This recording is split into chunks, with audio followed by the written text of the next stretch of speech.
Hola, buenos días. Mi nombre es Johan Robinson González Manjarres, estudiante de Ciencias Políticas de la Universidad Nacional Abierta y a Distancia UNAD. Hoy voy a tomar la actividad de análisis comparado de casos de la región. Voy a hacer una pequeña introducción dentro de este contexto para hablar de políticas comparadas. Es abrir una puerta para entender cada país cómo se organiza y cómo ejerce el poder y de qué manera intenta sostener una democracia que funcione más allá de los discursos. En este caso, el análisis se enfoca en Colombia y México, dos países del continente americano con muchas similitudes culturales e históricas, pero con recorridos políticos bastante distintos. Ambos declaran democracias que tienen elecciones, partidos y constituciones que proveen la participación ciudadana. Sin embargo, sus realidades muestran que no siempre la democracia se vive con la misma intensidad ni con los mismos resultados. Esas diferencias es precisamente lo que hace interesante mirar de frente y preguntarse qué los acerca y qué los separa cuando se hablan de calidad de democracia.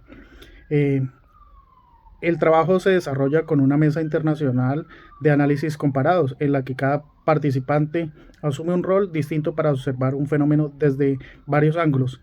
Desde la perspectiva académica comparatista, se explican los conceptos que ayudan a entender el comportamiento político de ambos países, con la democracia, los regímenes híbridos o el autoritarismo competitivo. El delegado electoral y el asesor político internacional entran a analizar los procesos electorales, las garantías y la transparencia y las evaluaciones que hacen los mismos organismos como la OEA o Fred Hahn sobre situaciones de democracia.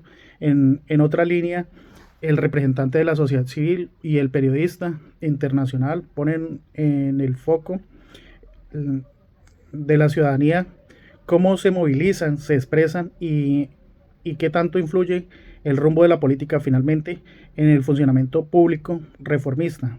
Plantea la necesidad de pensar en cambios institucionales y fortalecen la participación y reducen las desigualdades políticas. En conjunto, estas perspectivas permiten construir una visión más completa sobre lo que significa vivir en democracia en Colombia y en México, no solo como un sistema político, sino como una práctica cotidiana que depende en gran parte de la conciencia y el compromiso de su gente. Perspectiva teórica. Analizar la política comparada no se trata solo de ver gobiernos o elecciones, sino entender las reglas que moldean el poder.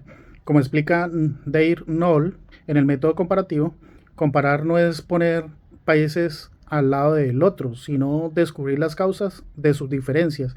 En este caso de Colombia y México, ambos comparten idiomas e historias marcadas por la desigualdad, pero sus democracias no funcionan con la misma confianza ciudadana ni con igualdad de solidez institucional.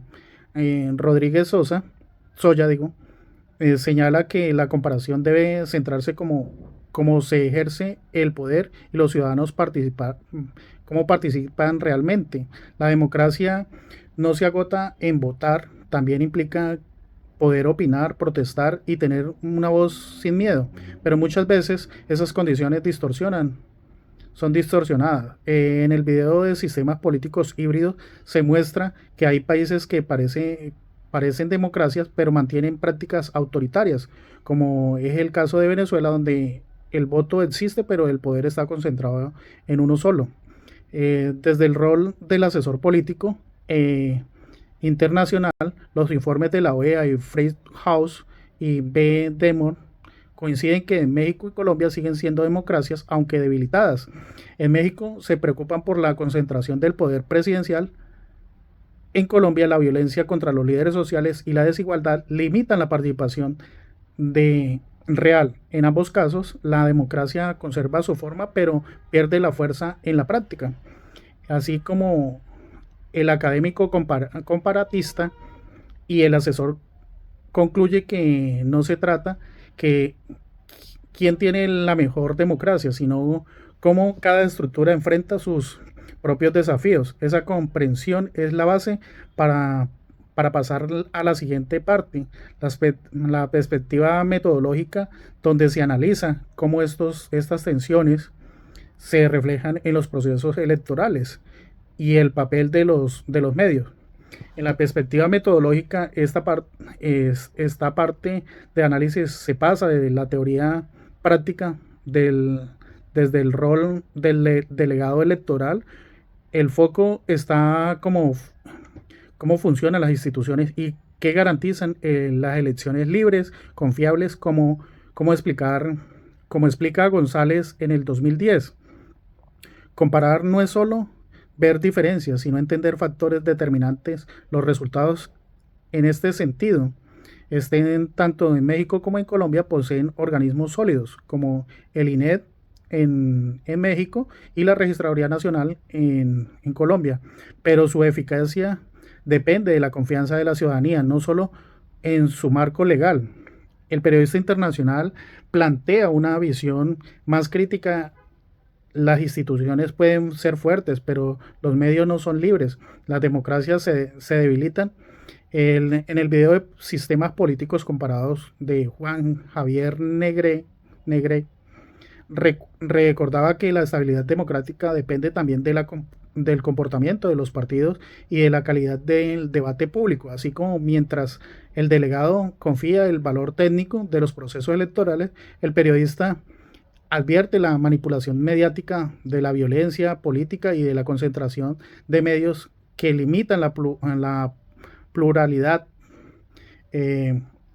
Esta tensión se refleja lo que Fernández en el 2014 denominó elecciones sin democracia, eh, comicios legales pero sin igualdad ni participación real.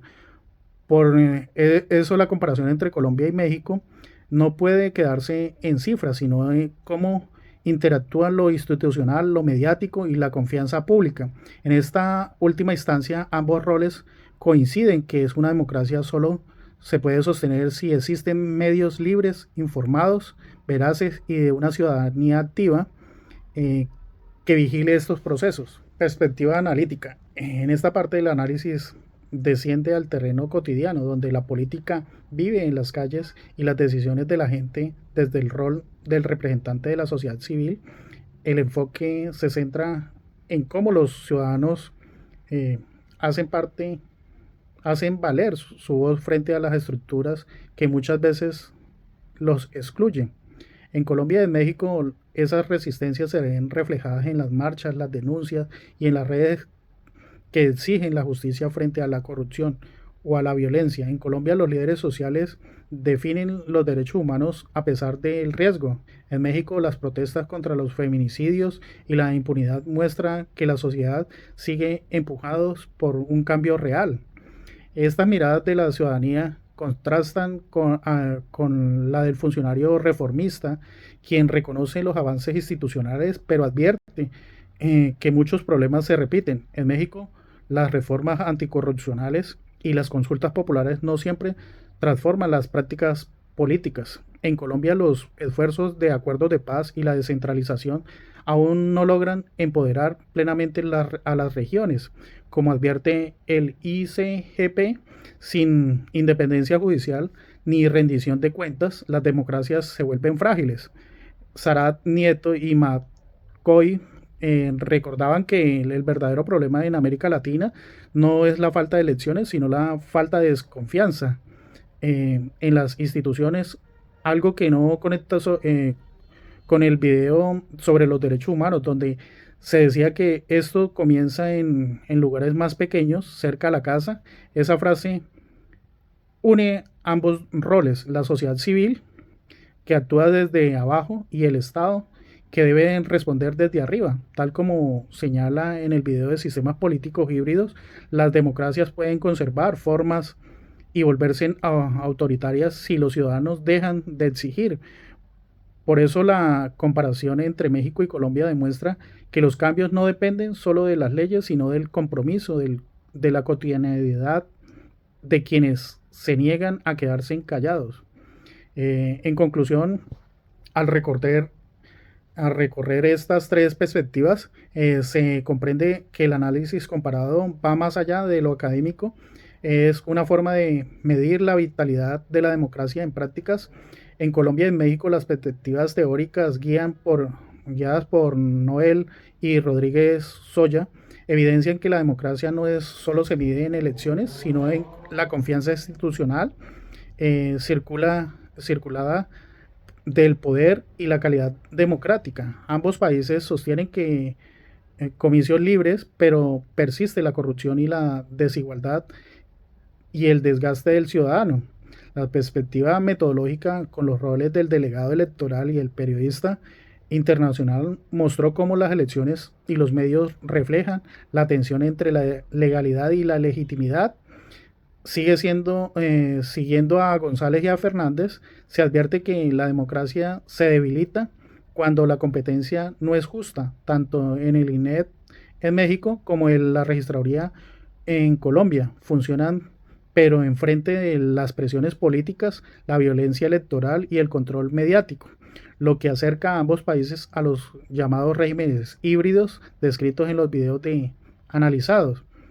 Finalmente, la perspectiva analítica eh, representada por la sociedad civil y el funcionario reformista trasladan un enfoque al plano social, como señaló Sarat Nieto y McCoy. La democracia sostiene las acciones ciudadanas y la participación desde abajo. Las luchas por los derechos humanos, la protesta y las reformas institucionales son intentos por mantener vivo el sentido de la democracia. Como recuerda el video de los derechos humanos, empieza en los lugares más pequeños. Esta síntesis de las tres perspectivas revelan que las democracias son frágiles, pero con potencial de transformación. La comparación entre Colombia y México no busca determinar modelos superiores, sino reconocer que en comparar retos a las estructuras y esperanzas comunes para fortalecer instituciones, proteger la prensa libre y mantener la ciudadanía vigilante, capaz de construir la democracia día a día. Gracias.